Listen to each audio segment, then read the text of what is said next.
Damn, I picked a hell of a time to go live as I walk past the loud ass truck. But let me get past it. Hold on, y'all. Good morning, good morning. It's your man, Rico. Woo! Okay. That was weird. But anyway, good morning. I forgot my cup of coffee. Usually my morning cup of coffee, but we're just gonna do a morning stroll. I'm gonna have just share my thoughts and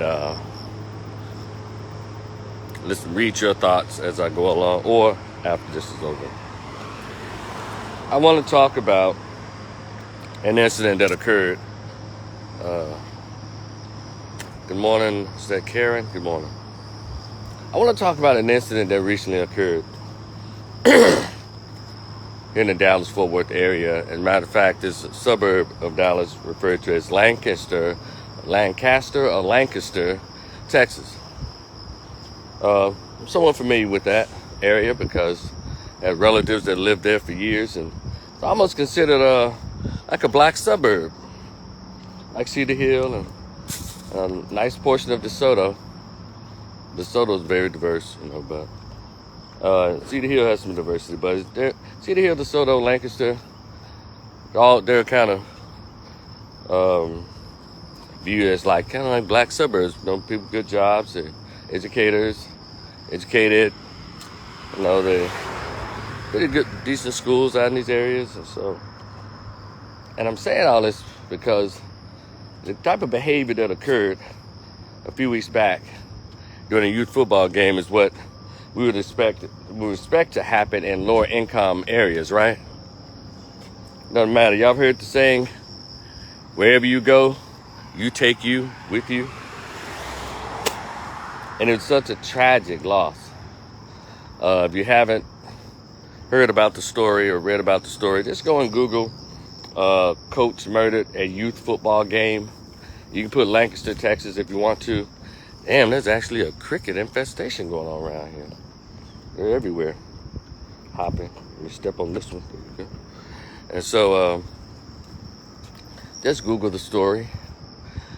And but I want to share a little bit about this story, but give my commentary on our behavior towards each other as black men.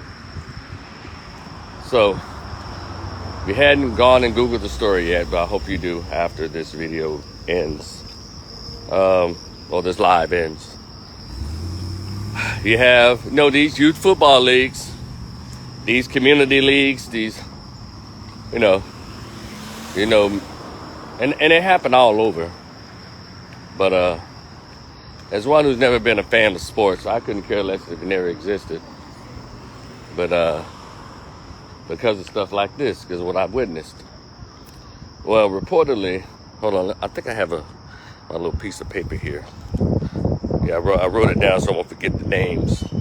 It says the brother who was murdered, his name is Michael Hickman. He was 43. He was killed and shot by Yaqub Talib. He's a brother of, I guess, former NFL player Aqib Talib, Tampa Bay Buccaneers. And it was reportedly all over the score in the game. And from reading other reports and seeing what other people have to say about it, it was saying that I think Aqib, the former NFL player, he sponsored the league, but I think, according to what other people are saying, his team was losing in a sports league or the sports program that he created. His team was being defeated, and he started trash talking. You know how men like to do that trash talking, but then it over trash talking, and it turned aggressive.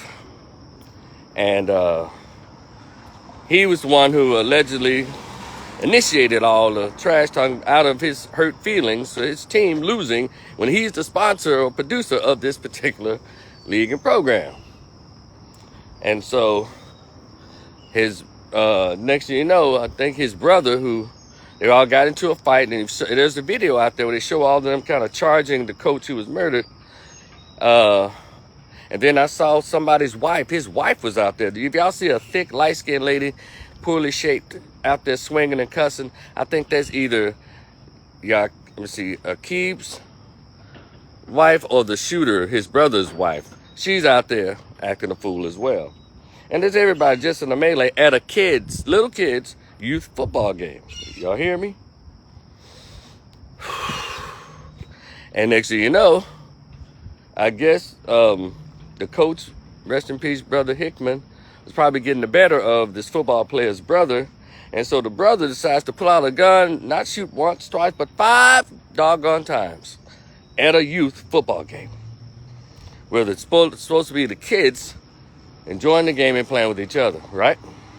But the grown people acting a fool. And all of a sudden, after a couple of days, he decided, it was really terrible. I feel guilty, so I need to turn myself in. But he somehow has pulled out of his ass a plea of self-defense, a gun at a youth football league in the black suburbs. Y'all put all that into play now. See, when I read about the story, it took me a while. I have to process stuff like that. It takes me a minute. I know people have been talking about this here and there, but I never just go immediately after, talk about a story that just happens when it happens right then and there. Because I have to process stuff because there's other stuff I want to say. And it all boils down to, when you get all this said and done, regardless of what happens to that brother who did the murder, and I think the brother, the NFL player, Akib, the other Akib, the brother who was the retired NFL player of the Tampa Bay Buccaneers, he was doing commentating on Amazon football, Amazon sponsored Thursday football nights Thursdays, whatever the crap is. But he's I don't know if he's resigned, but he has stepped down. And he's probably going to get more backlash because the more the reports come out, the more it showed that he was a major instigator, allegedly, reportedly, in that whole situation. And y'all know, there's something about that. Why those who love sports go so hard, aggressively, even in the conversation.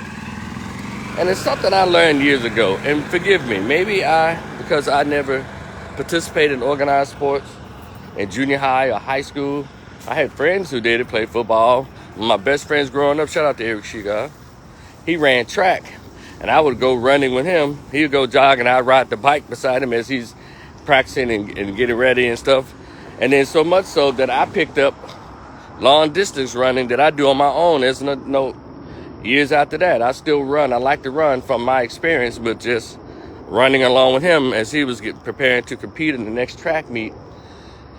And they had relays, community relays and stuff like that. But these track meet relays, never any gunfighting, never gunplay or people fighting or trash talking. And I must say,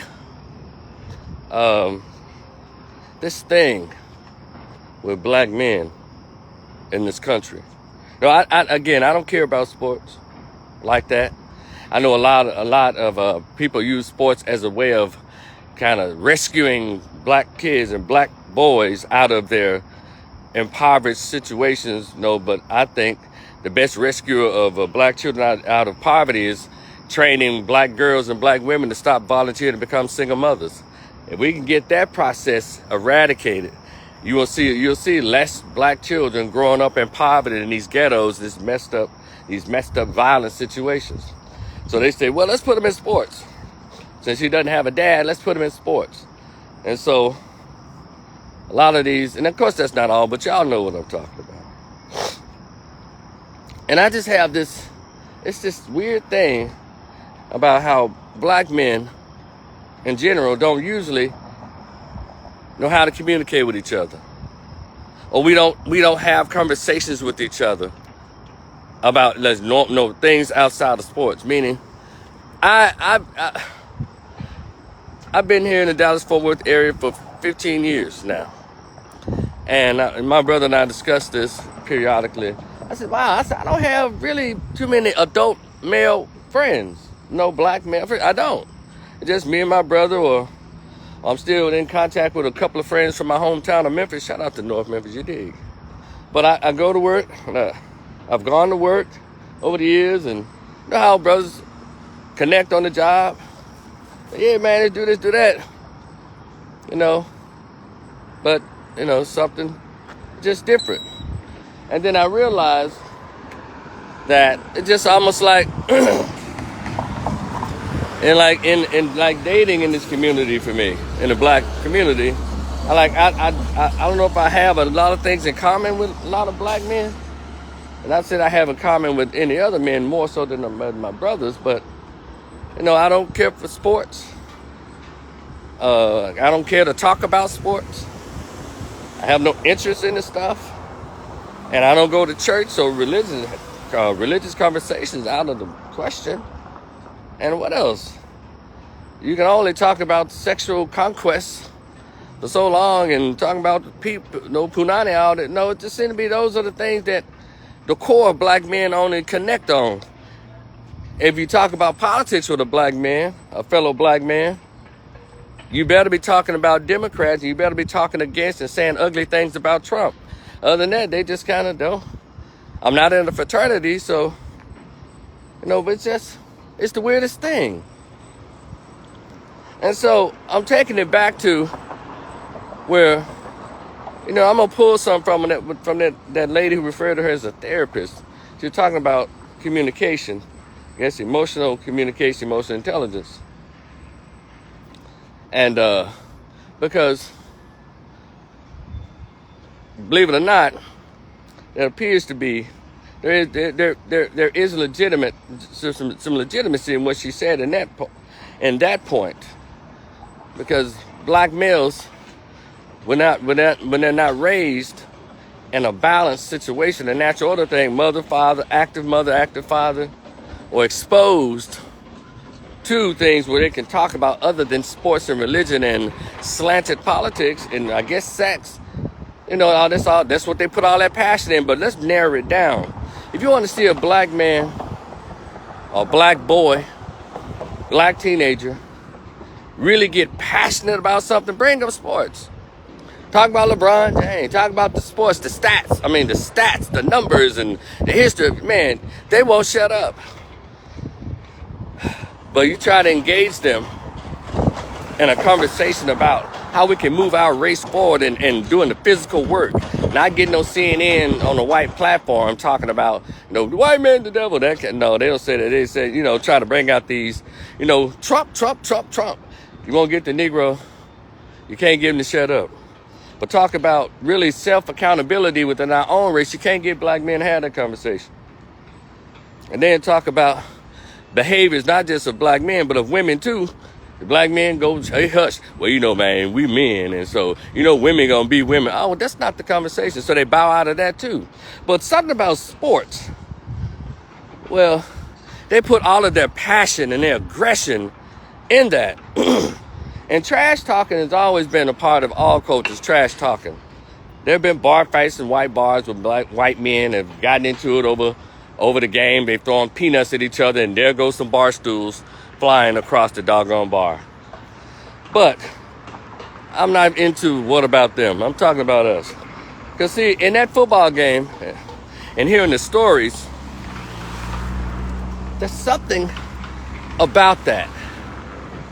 And I've seen sitting at a bar, black men, they become friends under the scoreboard. They actually like, yeah, brother, what's up, man? I bet you, man, 50 Cent them folks don't score. I bet you, man. They've literally made a connection. And what they do after that is whatever. I've watched this. I said, well, in my mind, I like to talk about other stuff. And then let's move on. I like to talk about what's called a plethora of topics. I can't sit around and talk about sports all day. So therefore, due to my numbness to the whole subject of sports, I just kind of sit and watch everybody else smoke cigars. That seemed to be the cool thing to do around a bunch of brothers. Smoke cigars and talk sports. I don't go to cigar bars. I don't go to sports bars. The only reason I go to Buffalo Wild Wings or a sports bar because they have high wings. But I don't give a damn about what's on TV. I'll talk briefly about the MMA fight that's going on. I said, wow, that was a serious roundhouse punch to the face. But then I move on. I like to talk, that's just, I guess, how I'm wired. But I guess I don't connect with a lot of black men on that level, so I've missed a lot of connections. That's fine. But at that football game, it just proved that, black men sure can get passionate about stuff that don't hardly matter. When it comes down to pushing our community forward, they're kind of silent. When it comes to pushing the morality of our people, they're kind of silent. When it comes about really pushing and having these deep conversations about what we can do next to better us, silence. But bring up LeBron James, bring up Kobe, bring up ESPN Sports. Yeah. That's what they're passionate about. And I think that training has backfired and made black men kind of emotionally stunted for the most part. And I think because of that emotional stuntedness, it leads to, well, this is what I'm great at. I can talk about that, and then I feel superior in this, so I can talk trash. And then here it is, a retired NFL player talking trash talk to people who they're just fathers and coaches of the little league football team. You've been in the league for years professionally, but you gonna trash talk? That lets you know about the character of that Yakub or Akib person. You haven't been on the football field with other gladiators in a sense in years, but you're gonna come to, I guess, normal people and talk trash like that, and then they know that you have money and you're a celebrity, so you're gonna laud that heavyweightness on those guys and bring it into that space instead of being a humble guy who's appreciative of his good fortune to be able to play in the NFL and amass a certain amount of wealth and just kind of be cool. You're the same dick, you're the same little asshole that you were in high school playing football. And that's all it boils down to. Doesn't matter if you make money. Doesn't matter you go to a higher status and live in a neighborhood of 500,000 plus houses. If you're an asshole in the 9th grade, a lot of times you're going to be an asshole when you come out of there. Asshole in college. And then Keeb guy and his brother are obviously assholes. And so, I want to share an experience with y'all. Years ago, my little niece was about 13 or 14. My brother was not available, so he asked me to, and she asked me, Uncle Rico, can you take me to my cheerleading game where I can do cheerleading? She's a cheerleader in one of these community leagues. It was in one of the suburbs. I think it was DeSoto somewhere.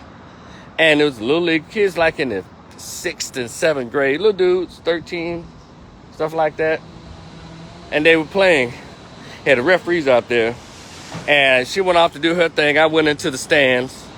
Because, again, I'm not very familiar with those environments, but it was my first time doing that. So I took Sweetie, and she ran over to her little cheerleading squad, and they began to do their thing on the field. And I just sat kind of observed. And it was just the weirdest thing to witness. These grown parents, okay, we're about to walk into some construction here. Hold on, y'all. But I'm going to talk over it.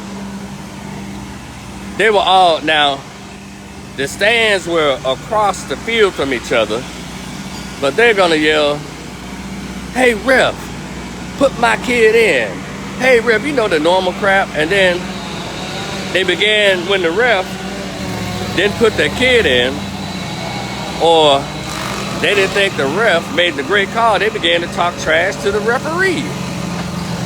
And it's to the point that they were even threatening to, I guess, let me use the word, cancel him. He would no longer, try to get him fired. I mean, they were yelling these threats out to the field to the refs. So the refs were like just shaking their heads like these people. And so then the parents start attacking each other. That's why he ain't in there, because he's sorry. You don't know nothing about my son. You know, and then these are mothers. You keep your mouth out my son. You know, this going back and forth. I'm sitting there. Only thing I needed was a bag of popcorn and a volume of Xanax on standby. I said, this is some foolishness. And then as I observed the behavior of the parents and the grown folks, I looked down at the kids. And that's what I always do. How is this affecting the children? And they were out there nervous. They were out there, you know, not looking very happy and like as if they were having fun, because the parents are more invested in the game than the daggum children. And it's funny, when we put these boys in football, everybody wants their son to make it to the NFL. And sometimes the son just want to I just want to play, have fun. I want to grow up to be a biologist, or I want to grow up to write music. I want to know real music, not this rap crap. I want to grow up to be a scientist or a professor, or some working nonprofit. I want to do some other stuff. But these parents, we already know in the inner city that they have hoop dreams and NFL dreams. But even these suburban parents who's supposed to have a little more balance and a little more access to economics than the inner city black families, they trying to push their kid too. So it was an amazing thing to see. And by the way, nothing wrong with any of that. I'm just making an observation. And so let's go back to the shooting in Lancaster a few weeks ago, a couple of weeks, I guess. The children. Now, y'all ever thought about how the children feel? You parents of boys who play football, and you fathers of daughters who play soccer, whatever, because y'all damn near try to turn them into boys because you didn't have any sons. Yeah, that's another video. Y'all never think. I don't think you ever think about the children. You're so busy worrying about yourself. And let's go to these coaches. A lot of these coaches out here doing all this cussing and ranting and raving. Get over there, boy. Do blah, blah, blah, blah. You got to yell them and cuss them out, because it makes a man out of them. Now, what makes a man out of them is raising them and being around them and showing them manly things. Yelling at a kid and cussing them out does not determine the level of manhood that they have. That's just something you think, that's something you was raised on, and it's stupid. Well, if you want to make a man out of your son, take him out and do manly things. Teach him how to pay bills. Teach him how to go hunts, fishing, how to shoot a gun. Teach him how to be disciplined and be in control of his emotions. That's how you make a man. Teach him about self-accountability, self-respect, respect for others. That's how you make a man out of your son, fathers. Yelling at him, get over there, boy, blah, blah, blah, blah. That doesn't make a man. What it makes him is resentful of your little weird behind. And so, makes him not want to be around you. So those people at the game in Lancaster, they obviously did not care about the children. And also, that murderer who shot that man, and got out in the midst of that brawl, he didn't care about life. He didn't care about him being a father. He didn't care about him, being a pillar in that community. He didn't care. And another thing, I need, black men, we got to connect on a different and higher plane than just sports. Because it never fails, y'all. Whenever you see black dudes, when sports on the TV or sports in the room, black dudes' voices elevate all the way to the top of the roof. And some of them get so mad that they want to fight.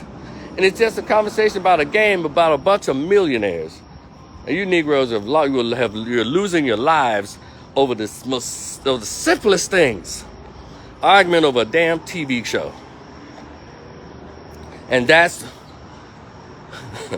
basically the premise of this video. Black men, again, losing their lives over the simplest shit. So there's a lack of emotional intelligence there. There's a lack of it there. And y'all, those of you with sons, y'all need to raise them to be a whole person, not just a runner, a thrower, a jumper, a dunker, a receiver. Develop their minds and develop their emotions, develop their humanity.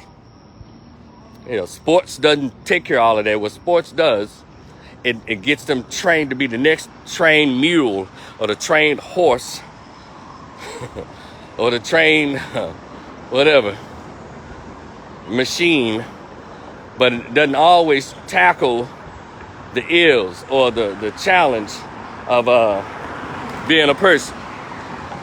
It does build character. I've heard all that. It builds character. It builds discipline. Yeah, for sports, but you see a lot of these sports athletes, they got discipline and character on the field and respecting their white coach. But you see a lot of them don't have any emotional discipline. Don't have any penis discipline. Y'all look at these professional black athletes who out here marrying and getting Instagram bitches pregnant. Where's the discipline in that? Instagram, you got black dudes who are worth more than $40 million throwing their money away on Instagram bitches. Whew. So obviously there's a lesson that has not been taught or was not taught. Where's the lesson in sports about social awkwardness?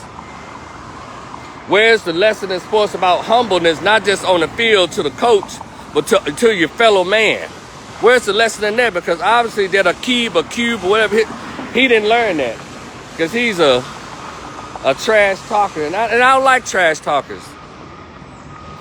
I can engage what's called quick-witted banter, but but that loud, aggressive trash talking, that's trash.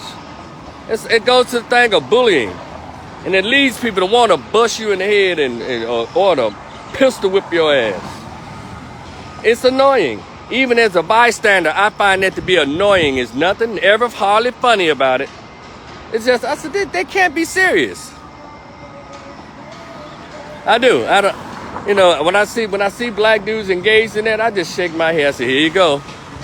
And when I hear it, the clock starts ticking. Well, let me leave this environment because we know these lowbrow, little half-wit thinking ass dudes gonna get into something physical because growing up, all they knew that their immediate recourse is two things: anger and physical resolution.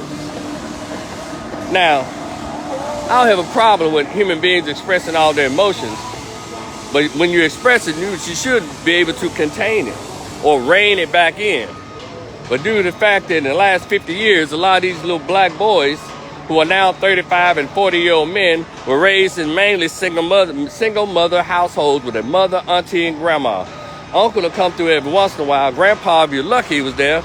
But hell, they ain't how to have grandpas no more. And so he acts out, even though he's 6'4", 220 pounds of twisted steel of muscle, emotionally he's a little girl. And that's why you have all this chaos going on, because he's still trying to push his masculinity through his physical attributes. Hold on a minute. I want to repeat that. We have a lot of these big grown, built like buildings brothers still trying to push their masculinity through physicalities instead of what's in here or what's in here. That's what masculinity is. What's in here and what's in here.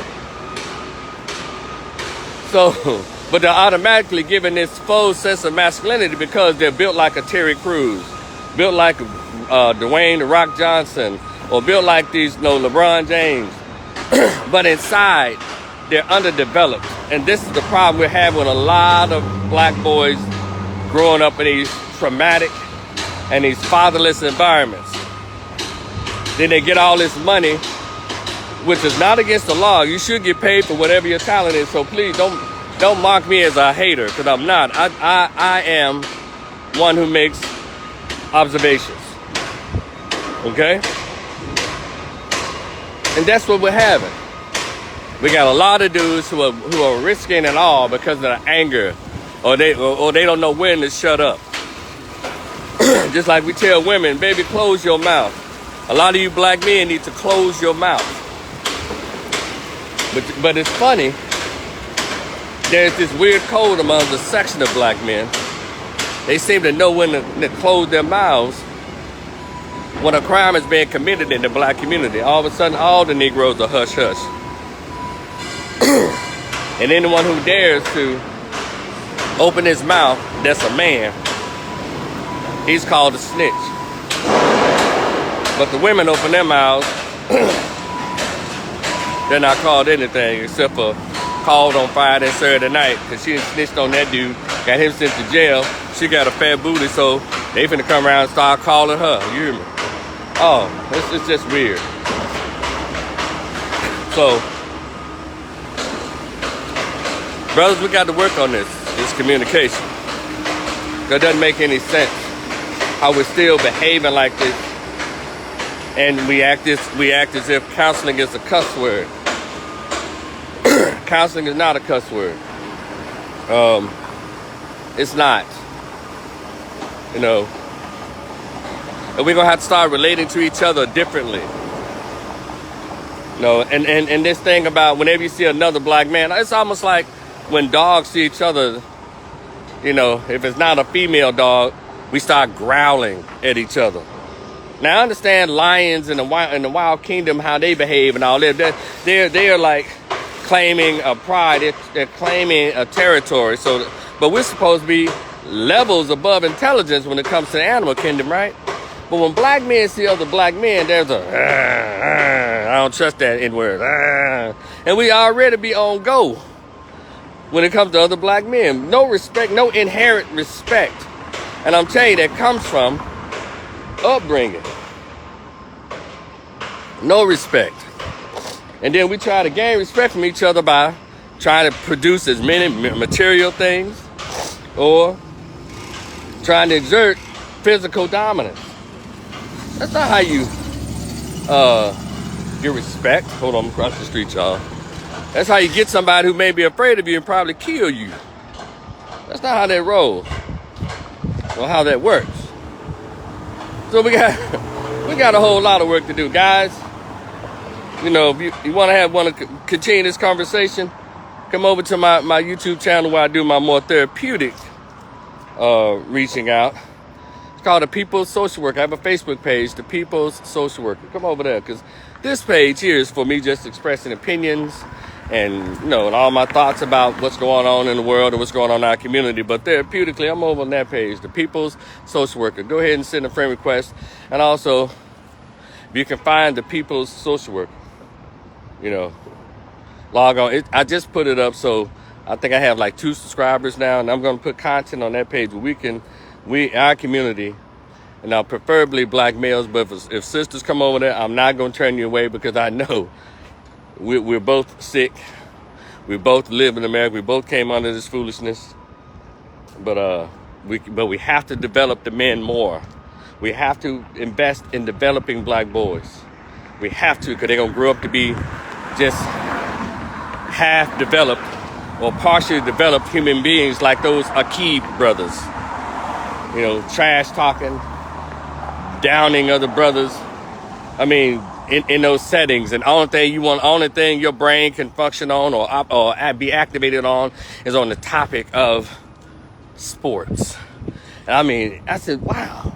I mean, the aggression and the passion they put in a conversation about sports. It's crazy. But not about how can we participate in this fatherlessness. Yeah, I talk about that. I know men don't get pregnant, but on the men's side, I say, hey, if you don't plan to marry her or her be your wife, stop shooting semen in a woman you have no intention of marrying. You know, just stop doing it. So how can we have a serious conversation? Not just the few black dudes that live in the hood, but I'm talking about black Greeks. I'm talking about black professional men. I'm talking about brothers all of us, because that situation impacts all of us. Even if it was a one-night stand, don't shoot no semen in her. You know these chicks ain't hardly got good sense. You professional black men, I mean the athletes, and you rapper black men. You know, that Nick Cannon shit that's going on, that's just dumb. It's just dumb. Don't follow that lead. That's dumb. And he's dumb. He's just a lame. And who else is doing that? What's the other cat? Oh, Future, dumb. Just lame. But it can't be dumb or lame without women volunteering to be there. So the thing is, we have to talk about a lot of things that are more important than sports.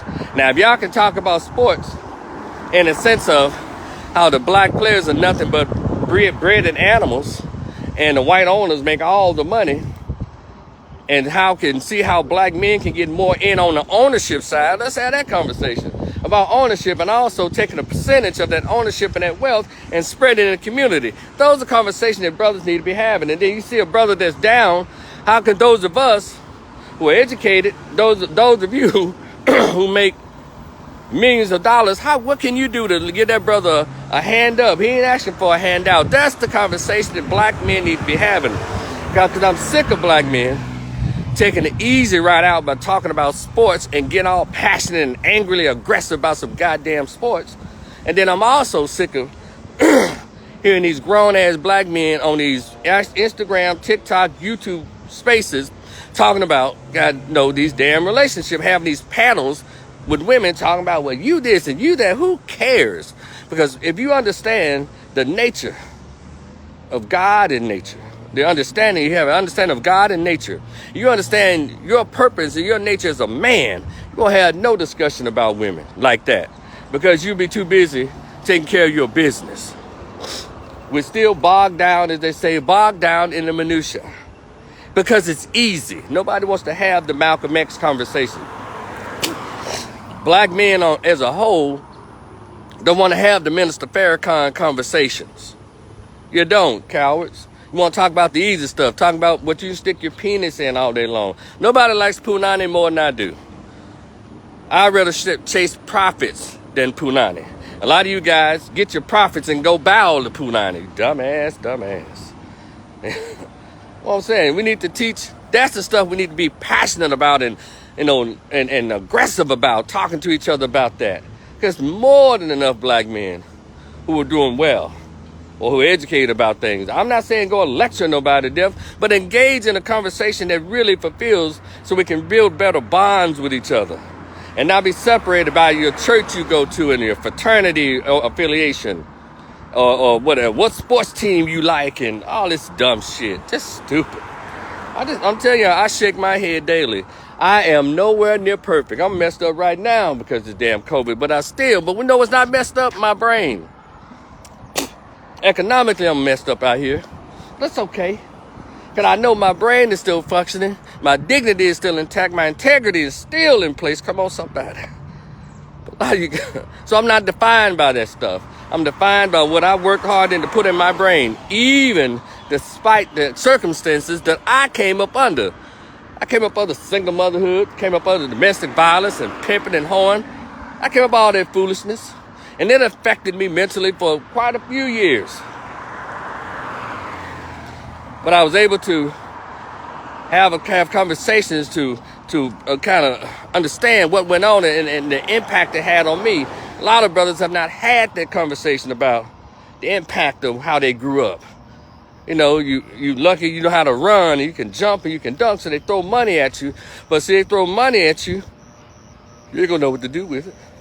You go out there, you try to fill a void that you think is that materialism can do it.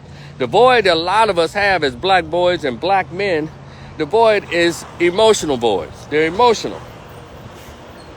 And a lot of people played a part in destroying black boys emotionally. That's how they grow up to be broken men. Dr. Jawanza Kunjufu, brothers don't even read about their own plight. That's another thing that kind of weirds me out. There's a lot of information that's been written. Dr. Jawanza Kunjufu wrote plenty of papers. He wrote books about countering this conspiracy to destroy black boys. Michael Porter wrote a book called Kill Them Before They Grow. Michael Porter. Dr. Julia Hare, she and her husband, Dr. Nathan Hare, they always talking about the miseducation of the black child. Then you had, go back even further, you have Dr. Amos Wilson talked about the misconception and the assault on the psychology of the black male image. Also, Dr. Ofari Hutchinson. Dr. Ofari Hudson talks about the attack on the black male image. We got a lot of information out there, black men, that y'all refuse to read, to be educated on who you are and why you are attacked, even in the womb. Come on, somebody. So and I said all that to say that's what leads up to foolishness like that happened in Lancaster. This so-called well-to-do retired professional athlete, talk trash because his team, allegedly because his team was losing to the other team. And unfortunately, just like clockwork, those other black men and women responded to the foolishness. And then you have this melee where his little weak-hearted, sorry brother pulls out a gun at a youth football team. Football game. Man, you can't make this shit up. So, but anyway, I don't want to talk y'all to death. Y'all know that Cash App is Rico the Opinionist. My PayPal, Rico the Opinionist. I'm on YouTube, Rico the Opinionist. TikTok and Instagram, Rico the Opinionist. I even have a blog, Rico the Opinionist. So my thoughts are all over the place, if you're interested. As far as the Cash App and the PayPal, fool with me if you're cool with me. Shout out to Raider J back in Memphis. So I'm going to go ahead and I'm going to end this. Unless there's somebody who wants to say hi, hit that little green button or that blue button. I'll talk to you if you have any questions or comments about what you just heard. I'll talk to you. I'll give you a second. I think that little button is on here if you want to, agree to disagree. I don't mind. Because I'm about to shut it down and move on about my day. I always have things to do. So, let's see, hold on, who is this? Who's this? Enrica, hey, what's up? Ramon, what's up? But anyway, y'all be cool. I'll talk to y'all in the future. Peace.